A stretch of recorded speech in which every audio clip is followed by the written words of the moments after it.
வச்சு நல்லூர் கூட்டிட்டு போங்கன்னு சொல்லிட்டு இருக்கேன். அதை விட்டுட்டு ஆக்களை கூட்டிட்டு வந்து தேத்தனியை ஊத்து அதை ஊத்தண்டு கொண்டு இப்ப காசு கூட 5000 6000 கொடுத்துதான் பட்டுப்புடவை வாங்கி தரையிலான்னு சொன்னீர். அவருக்கு போய் அங்க சேல் போட்டிருக்காங்க. அதுல 1000 ரூபாய்க்கு 2 சாரி 3 சாரி இருக்கும். அது ஒரு சாரி எடுத்தாங்கன்னு சொன்னாலும் அதுக்கு மேல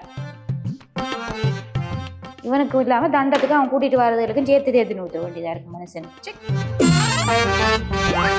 1 hour later. பிஜையும் கொடுத்து அவங்க குடிச்ச இந்த எச்சு கோப்பையும் நாங்கள் பிள்ளையாடா ஆக்கள் அவங்க கேக்குது நீ கேக்குது அவங்க என்ன நினைப்பாங்க என்னன்னா இப்ப நீ வந்து டீ ஊத்தி கொடுக்காம பிளேட் ஊத்தி கொடுத்தா மட்டும் நல்லவன நினைச்சுவாங்க. காசை வச்சு என்னடா செய்ய போற ஒரு வந்த மனசுக்கு டீ ஊத்தி கொடுக்க தெரியல. எனக்கு உனக்கு இவ்வளவு சண்டை இருக்கலாம் பந்தாக்களுக்கு முன்னுக்கு என்ன அசிங்கப்படுத்தி கொண்டிருக்கிற நீ மனசு நீ இந்த ஃப்ரிட்ஜ் பழுதப்ப எத்தனை மாசம் சொல்லு 6 மாசத்துக்கு கூட அதை திருத்துறதுக்கு வழி இருக்கா? நான் பெரிய இந்த வேலையை செஞ்சு கொண்டிருக்கிறேன் மேசம் வேலை செஞ்சு அந்த பொட்டியில கூட்டி வச்சிருக்க காசு என்ன கல்ல பண்ணி அது பிள்ளைகளுக்கு அது தேவை அந்த பொடியை நீ ஸ்கூல் விட்டு வரும்போது அப்போ ஒரு 5 வடை ஜூஸ் வாங்கிட்டாங்கன்னு கேட்கும்போது அதை வாங்கி கொடுக்க தெரியும் பிள்ளைக்கு புரோசம் எனக்கு தெரியும் எல்லாரும் எப்ப என்ன செய்யணும் மட்டும் தெரியும் அவருக்கு இப்ப கல்யாணம் வந்ததுல எனக்கு என்ன செஞ்சிருக்கா இந்த 5-6 வருஷத்துல என்ன உனக்கு ஒண்ணு செய்யணும் எங்க சொல்லுமா அவரு என்ன செஞ்சீங்க? ஒவ்வொரு நாளும் ஒவ்வொன்று எடுக்கணும் மட்டும் நான் என்ன செய்யறேன் போன மாசம் என்னடா எடுத்து ஒவ்வொன்னு நீ சொல்ற மாதிரி ஒவ்வொரு நாளும் வந்து பார்த்தாலும் இப்ப 4 மாசம் என்ன வாங்கி இப்ப இந்த திருவிழாக்கு தான் பிளான் திருவிழாக்கு தான் ஒரு கிலோ வச்சு சாரி கட்டிட்டு இருக்கேன். அந்த சேல்ல கூட்டி போய் கூட சாரி வாங்கி எடுத்து காட்டு உனக்கு வேற சாரி இல்ல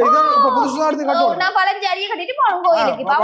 இத பாக்க போறேன் சிம்ரான் இது போன வருஷம் கட்டின சாரியை தான் இந்த வருஷம் கட்டறானே பாக்க போறேன். இல்ல இப்ப நான் வந்து ஒரு பட்டு சாரி கட்டி ஒரு 5 பவுன்ல நகை போட்டுட்டு போனா வந்து யாருக்கு பெருமை? என்ன கட்டின இந்த புருஷனுக்கு தானே பெருமை. பாருங்க அவன் எப்படி வச்சிருக்காங்க கட்ட பொண்டாட்டின்னு சொல்லி ஊர் உலகத்துல இருக்காங்கலாம் சொல்லுவாங்க. நீ முருகனை கும்பிட போறீங்க எனக்கு பெருமை சேர்க்க போறீங்க. அப்ப உனக்கு தேவையில்ல. அப்பவே நான் கஞ்சனன்னு சொல்றது இல்லாம ஊர்ல இருக்க எல்லாரும் எனக்கு யார் என்ன நினைச்சாலும் எனக்கு பரவாயில்ல. நான் எந்த உழைப்புக்கு இன்றைக்கு நல்லூருக்கு அப்புறம் சன்னதிக்கு அப்புறம் அங்க வள்ளிபுரத்துக்கு இப்படி எல்லாத்துக்கும் நான் உனக்கு எடுத்து ஒவ்வொன்றுக்கும் எடுத்து தந்து எடுத்து தரதான் அப்பாட வீட்டுல இருக்கலாம். அந்த மனசு ஒரு மாசத்துக்கு 6 எடுத்து பெத்து 20 வருஷம் வளர்த்துட்டு உனக்கு கட்டி தந்தே இருப்பாரு. அவரு கட்டிக்கணும் சேர்ப்பு. நீ லவ் பண்ண என்ன சொல்லி நீங்க மட்டும் போதும் எனக்கு சாப்பாடு தேவையில்லை தண்ணி தேவையில்லை அறியாத வயசுல புரியாம ஏதோ ஒரு பெதட்டத்துல சொல்லி இருப்பேன்.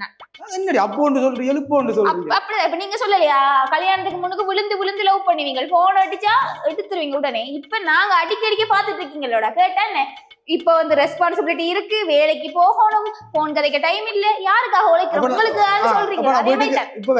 இப்ப இவ்வளவு வேலை செஞ்சதுன்றது இவ்வளவு பாடுபடுத்துற வேலை இல்லாமல் லவ் பண்ண கதைச்ச மாதிரி இப்ப இருந்தா அப்படி என்ன செய்வேன்?